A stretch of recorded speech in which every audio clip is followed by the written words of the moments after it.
Hello friend, Radhe Radhe. कैसे हैं आप लोग? आशा करती हूँ आप लोग अच्छे होंगे। तो हमारी सारी बहनों को, माताओं को वट सावित्री की हार्दिक शुभकामना। आज है वट सावित्री व्रत। यह व्रत हम औरतें अपने पति की लंबी उम्र के लिए रखते हैं, पूजा करते हैं।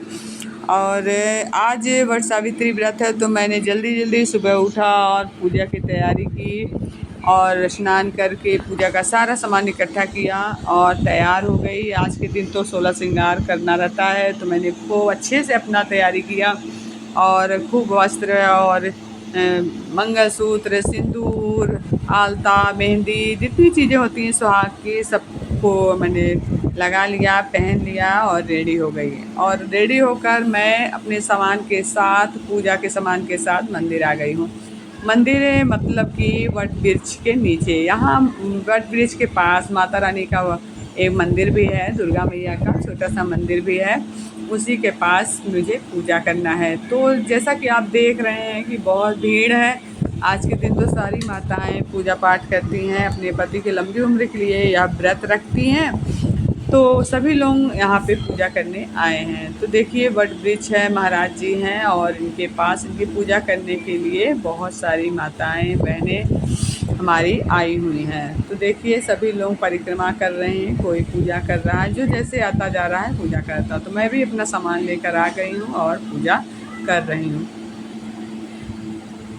तो फिर पूजा कर लेने के बाद इसमें परिक्रमा का बहुत महत्व होता है, परिक्रमा भी करना रहता है। 12 बार इसमें परिक्रमा होता है, इसमें 12 का बड़ा ही महत्व होता है। और 12 बार परिक्रमा करने के बाद जो हम सुहाग का सामान चढ़ाए रहते हैं, अर्पित किए रहते हैं भगवान को, जो प्रसाद अर्पित किए रहते हैं, वह किसी दूसरे सुहागिन औरत से, सुहागिन महिला से अपने आंचल में ले लिया जाता है। और जैसा कि देख रहे हैं मैं पूजा कर चुकी हूँ, परिक्रमा करने जा रही हूँ। परिक्रमा करने के बाद मेरा पूजा समाप्त होगा और इस वृक्ष के नीचे ही हम जो है यहाँ पारण करके जाएंगे, क्योंकि यहाँ वृक्ष के नीचे ही पारण करके जाया जाता है। पारण में चना भिगा के लाते हैं और जो बरगद होता है ना, जिसमें पूजा होता है, उसका जो है फल होता है, फूल होता है छोटा सा, तो उसको 12 टुकड़े करके और चने के साथ इसको निगलना रहता है पानी के साथ। तो हमारा पूजा तो लगभग हो गया है और अब हम परिक्रमा करने जा रहे हैं। इस पूजा में कुछ चीज़ें ऐसी होती हैं, ख़ास चीज़ें होती हैं जो कि अनिवार्य होता है पूजा में शामिल करना। जैसे कि इस पूजा में खरबूजा का शामिल करना बहुत ज़रूरी होता है और कच्चा सूत्र। कच्चा सूत्र जो होता है उससे ही हम परिक्रमा करते हैं। उस कच्चे सूत्र को लपेटते हैं बरगद के पेड़ में और उसी से माला बनाते हैं, 3 माला बनाते हैं। एक बरगद महाराज को पहनाया जाता है और एक जो है गौरी माता रहती है वहाँ पे, उनको चढ़ाया जाता है। और एक माला जो है तो थोड़ा बड़ा बनाया जाता है, जो कि चढ़ाने के बाद स्वयं पहनना रहता है और अपने हाथ से नहीं पहनना रहता है, इसको दूसरे के हाथ से पहनना रहता है। तो बरगद के पेड़ के नीचे पूजा करने के लिए सभी बहनें आई हैं, देख रहे हैं आप।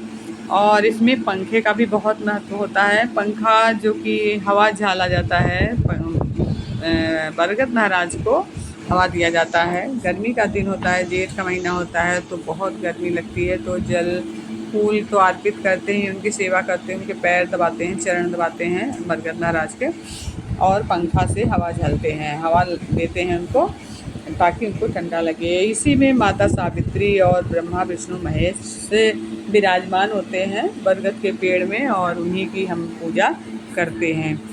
इसमें कथा भी कही जाती है, सभी लोग कथा पढ़ते हैं और सुनते हैं।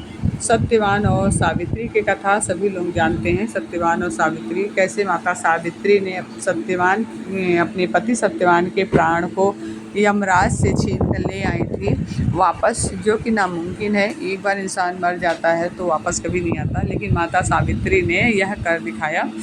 वह यमराज को प्रसन्न करके और अपने पति के प्राणों को वापस लेकर आई थी। इसीलिए इस दिन माता सावित्री की पूजा होती है और इस व्रत को मनाया जाता है।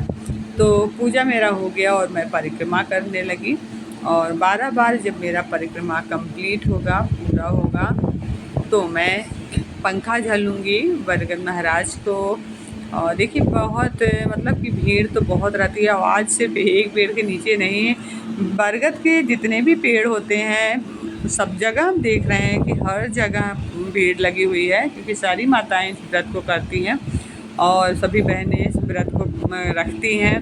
तो सभी कुछ लोग वहाँ दूसरे वृक्ष के नीचे, कुछ लोग किसी दूसरे वृक्ष के नीचे, बरगद के वृक्ष के नीचे सभी लोग पूजा करते रहते हैं। तो हमारा जो है परिक्रमा पूरा होने वाला है और इसके बाद मैं उनके पैर दबाऊंगी। तो मेरा परिक्रमा पूरा हो गया है, मैं भगवान से आशीर्वाद मांग रही हूँ। और अब मैं जो है जो चढ़ाई हूँ माला, उसको मैं दूसरी बहन से पहन लिया है और अब मैं पारण करूँगी। पूजा समाप्त हो गया है मेरा, मैं पारण करूँगी। कि देख रहे हैं आप, मैं चना ली हूँ, फुला हुआ चना, इसी से मैं अपने व्रत का पारण करूँगी और जल पीकर यहाँ से तब घर जाऊँगी। तो इसी साथ मैं वीडियो समाप्त करती हूँ। अगर आप लोगों को मेरा वीडियो अच्छा लगे तो प्लीज़ लाइक करें, शेयर करें, कमेंट करें। वट सावित्री की हार्दिक शुभकामना। राधे राधे।